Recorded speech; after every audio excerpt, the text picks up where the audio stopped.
সবাইকে আমন্ত্রণ জানাচ্ছি বিডি লাইভ 24 নিউজে। প্রথমে শিরোনাম।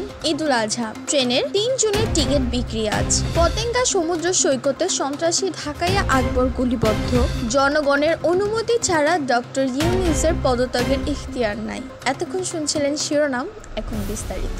আগামী 7 জুন পবিত্র ঈদুল আজহার দিন ধরে ট্রেনের আসনের টিকিট অগ্রিম বিক্রি শুরু করেছে বাংলাদেশ রেলওয়ে। ঈদ উপলক্ষে ঘরমুখো মানুষের এই যাত্রায় চতুর্থ দিনের 3 জুন ট্রেনের আসনের টিকিট বিক্রি শুরু হচ্ছে আজ। যাত্রীদের সুবিধার্থে শতভাগ আসনের টিকিট অনলাইনে বিক্রি করা হবে। শনিবার 24 মে সকাল 8টায় বাংলাদেশ রেলওয়ে পশ্চিমাঞ্চলে চলাচল করা ট্রেনগুলোর আসনের টিকিট বিক্রি শুরু হবে এবং দুপুর 2টায় বিক্রি শুরু হবে পূর্বাঞ্চলে চলাচল করা ট্রেনগুলোর আসনের টিকিট। এবার শুধু ঢাকা থেকে দেশের বিভিন্ন গন্তব্যে যাওয়ার আন্তনগর ট্রেনগুলোর মোট আসন সংখ্যা থাকছে 33,315টি।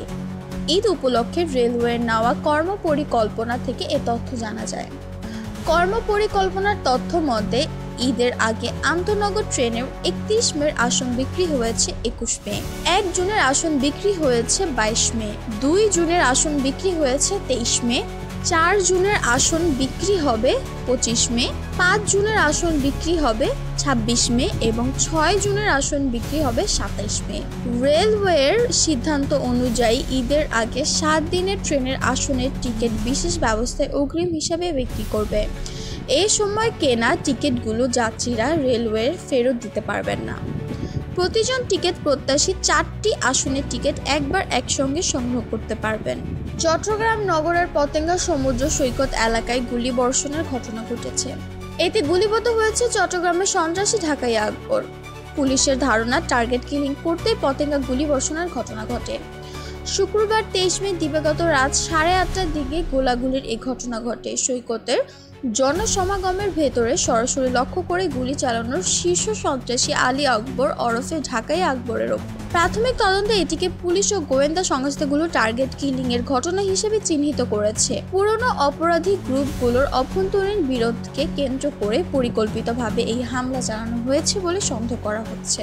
রাত 8:30টার দিকে সৈকতের পশ্চিম পাশে আকবর ও তার সহযোগীরা একটি দোকানে বসেছিলেন। ওই সময় মোটর সাইকেল করে আসা 8 থেকে 10 জন অস্ত্রধারী আকবরকে একাধিকবার গুলি করে। আকবর দৌড়ে পালানোর চেষ্টা করলেও গুলিবদ্ধ হন এবং রক্তাক্ত অবস্থায় পড়ে যান। পুলিশ সূত্রে বলছে, শীর্ষ সন্ত্রাসী সাজ্জাদের সঙ্গে ঢাকায় আকবরের দীর্ঘদিনের দ্বন্দ্ব রয়েছে। এর আগেও সাজ্জাদ বাহিনীর সঙ্গে ঢাকাইয়া আকবরের সংঘর্ষের ঘটনা ঘটে। চট্টগ্রামের দুর্ধর্ষ সন্ত্রাসী ছোট সাজ্জাদ বর্তমানে কারাবন্দী। 15 মার্চে ঢাকার একটি শপিং মল থেকে কয়েকজন লোক সাজ্জাদকে ধরে পুলিশে দেন। এই ঘটনায় ঢাকায় আকবরের হাত রয়েছে বলে ধারণা করছে সাজ্জাদ বাহিনী। তারই প্রতিশোধের অংশ হিসাবে এই সশস্ত্র হামলা হতে পারে বলে মনে করছে পুলিশ। নগর পুলিশের বন্দর বিভাগের অতিরিক্ত উপকমিশনার সোহেল পারভেজ বলেন, এই হামলা পরিকল্পিত। আকবরের শরীরে একাধিক গুলি লেগেছে। হামলাকারীদের পরিচয় নিশ্চিত করার চেষ্টা চলছে। হামলার ধরন দেখে আমরা ধারণা করছি এটি সন্ত্রাসী চক্রেরই কাজ। নগর পুলিশের অতিরিক্ত উপকমিশনার গণমাধ্যম মাহমুদা বেগম বলেন, পতেঙ্গা সৈকতে একজনকে গুলি করা হয়েছে, তাকে হাসপাতালে পাঠানো হয়েছে। ঘটনায় কারা জড়িত পুলিশ তা তদন্ত করছে।